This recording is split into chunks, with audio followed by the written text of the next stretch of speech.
Bangladesh united Awami League 5 August চূড়ান্ত সিদ্ধান্ত হয়ে গিয়েছে। আওয়ামী লীগের নাম, আওয়ামী লীগের মার্কা এবং আওয়ামী লীগের আদর্শ এই বাংলাদেশের রাজনীতি করার অধিকার হারিয়েছে। প্রিয় সহযোদ্ধা এবং রাজনীতিবিদ আপনারা যারা রয়েছেন, আপনারা আওয়ামী লীগকে এখন চিনে উঠতে পারেন না। শহীদ জিয়াউর রহমান আওয়ামী লীগকে পুনর্বাসন করেছিলেন, উনাকে তার জীবন দিয়ে সেইটাই মেটাতে হয়েছে।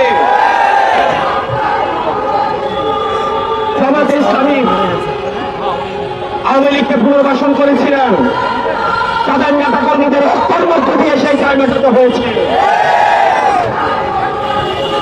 বিভিন্ন ষড়যন্ত্রের মাধ্যমে 2009 সালে আওয়ামী লীগ আবার পুনর্বাসিত হয়েছে।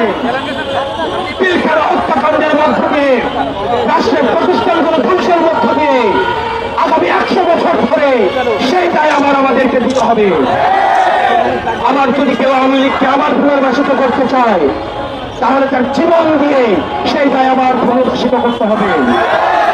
প্রিয় সহযোদ্ধা, আমরা আপনাদেরকে বলতে চাই, পরবর্তী বাংলাদেশ হবে নেক্সট বাংলাদেশ ইউনিটেড আওয়ামী লীগ। পরবর্তী বাংলাদেশ বিনির্মাণ হবে। যারা বেশিরভাগ বিরোধী রাজনৈতিক দলগুলি রয়েছে, আমাদের বিভিন্ন বিষয় মত পার্থক্য হবে, আমাদের পলিসির জায়গা থেকে ডিসকাশন হবে, আমাদের ডায়লগ হবে, এগ্রিমেন্ট হবে, ডিসএগ্রিমেন্ট হবে, আমাদের সব হবে আওয়ামী লীগকে এই রাষ্ট্র কাঠামোর বাইরে রেখে। আপনাদের ভুলে গেলে চলবে না। কোন গণতান্ত্রিক প্রক্রিয়ায় বিচার মধ্য দিয়ে কিন্তু আওয়ামী লীগের বাংলাদেশ থেকে পালাতে বাধ্য হয়নি। আওয়ামী লীগ পালাতে বাধ্য হয়েছে গণঅভ্যুত্থানের মধ্য দিয়ে।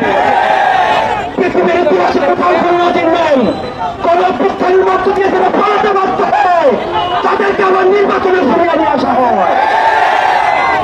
সুতরাং আওয়ামী লীগের পতন হয়েছে 5 আগস্ট। 5 আগস্ট চূড়ান্ত সিদ্ধান্ত হয়ে গিয়েছে। আওয়ামী লীগের নাম, আওয়ামী লীগের মার্কা এবং আওয়ামী লীগের আদর্শ এই বাংলাদেশের রাজনীতি করার অধিকার হারিয়েছে।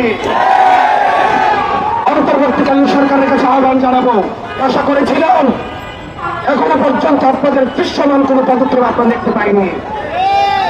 আমরা কোন নির্বাহী আদেশের মধ্য দিয়ে আওয়ামী লীগ নিষিদ্ধ চাই না, বরং আওয়ামী লীগ যে দ্রুত অপরাধ করেছে, যে গণহত্যা চালিয়েছে, যে মানুষের বাসস্বাধীনতাকে রুদ্ধ করেছে, কোন হত্যার পুনরায় রাজনীতি চালু করেছে, আপনারা যদি সকলের বিচার নিশ্চিত করতে পারেন, তাহলে আগামী 300